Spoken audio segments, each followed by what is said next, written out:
Ladies and gentlemen, Josh Sanch, your host here on the Bodybuilding News Network. Welcome back to another installment of Bodybuilding Daily, where we talk about all things hot topic and trending in the world of bodybuilding and fitness. And of course, if you are new here and by the end of the video you find yourself, Totoro agrees, my cat. If you find yourself enjoying this video, definitely consider subscribing. But in this video, we're going to be talking about a couple interesting stories, at least in my opinion. And we're going to go ahead and start off with a previous Arnold Classic champion and two-time runner-up at the 2020 and 2021 Arnold Classic in Ohio, the Arnold Classic, also seven-time pro, Alex Cabronero. Now, he has been sharing some physique updates, actually quite a bit. I didn't realize he was being this transparent with his prep coming into 4 weeks out from the Arnold Classic as we head to Ohio. We head to Columbus, Ohio in about 4 weeks. I'll be there from the 2nd to the 6th. So, of course, if you are going to be there, definitely message me. Let me know. We can get some photo op stuff done so I can add you to the wall of subscribers. But as I was talking about Alex, he has been sharing some quite a bit of really good quality physique updates, the back shots, the graininess. He's already quite vascular. I will say as these videos progress, we're going to get some posing routine right here, actually. I was wondering from the back, I thought he looked a little narrow when we look at the hamstrings. And I think that might prove to be a little bit detrimental to his possible placings here. Also, he's a shorter guy. Him and Terrence Ruffin kind of are a little bit shorter. And also, we're going to talk about Darwin Uribe in the next segment.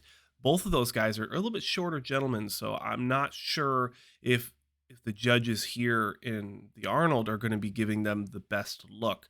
Whereas you look at the Olympia and you look at classic physique in general in 2022, as we move into 2023 now for the competitive season, the judges have been rewarding taller competitors. I mean, this is just my observation. This is my opinion, of course. Please let me know if I'm way off here.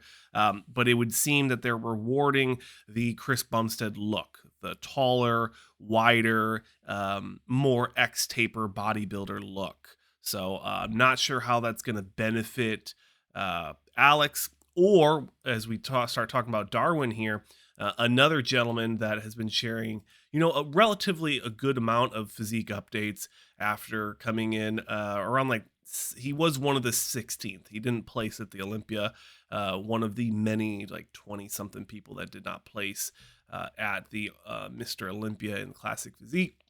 This is his second Olympia as well, so was a little bit, I'm sure, disappointing for him not to place as well as he wanted. Also, a two-time pro winner, and I believe the first classic physique Colombian winner to qualify for the Olympia. So, also a kind of a cool piece of history for him to hold. But again, getting back to the conversation, I'm not sure how well he's going to place here because he is more of a smaller, compact competitor. Although he does have great structure, he has great lines. The tan here at the Olympia was phenomenal. I'm just wondering how the judges are going to look at them and if he's going to get a fair look. If he's complete enough, he might not have the smaller hamstrings as Alex did. He might have bigger hamstrings. He might have better X taper. It's really going to be interesting to see how the judges judge this as we are, like I said, 4 weeks out from the Arnold Classic. And next up, we have Neil Currey rolling right through the video. Of course, thanks for watching, ladies and gentlemen. Leave a like if you enjoy these style of videos. It does help the algorithm and lets me know that you guys want to continue seeing daily uploads here on BNN. But Neil Currey, one of our favorite IFBB Pro Classic Physique Olympians, moving into the Men's Open division this year. And I believe he said in his most recent physique update on his Instagram, Pro Physique Update, hashtag Road to Open, 260 pounds fasted, and then be hostile. Of course, his coach, Ben Chow, and his supplement and everything else sponsor Hostile Supplements with 2S. Always remember, the name is Hostile because Fuad Abiad's nickname was The Hoss with 2 S's. So it's not Anyways, I thought that was kind of funny to mention. I always notice it, and then when you type it in, you always get the spell check. They're like, "Are you sure?" Yes, yes, I'm sure. But anywho, I like Neil Currey. I love him. He's probably one of my favorite classic competitors, especially all the way back to when we first started seeing him pop up.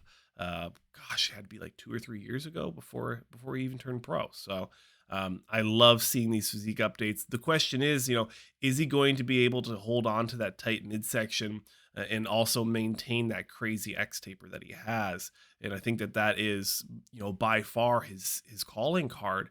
And I think it's going to set himself apart, especially in the open division, as we continue to see more and more classic physique competitors move up from classic to open. It is really going to push the agenda of having the best, most complete package on stage and not just pure mass. Someone who has done a phenomenal job of combining both mass and class in the 212 is 212 Olympian and Texas Pro champion Kerrith Bajjo, as he is in a most recent physique update, keeping up with the times here of all things hot topic and trending in the world of bodybuilding. His most recent physique update saying, my best off season to date. I'd be lying if I said it came easy. I forced rest, and it also made a lot of difficult times.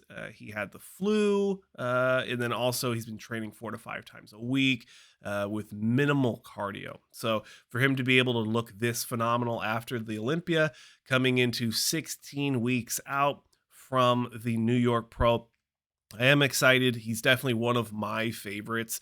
I was also the first person to interview him, so it's always something I like to remind myself is, as these pros start to rise in the ranks and become, real staples and titans of industry within the competitive side of our sport, it is always fun to look back on where they came from and then use that as a measuring tool to see where they're going.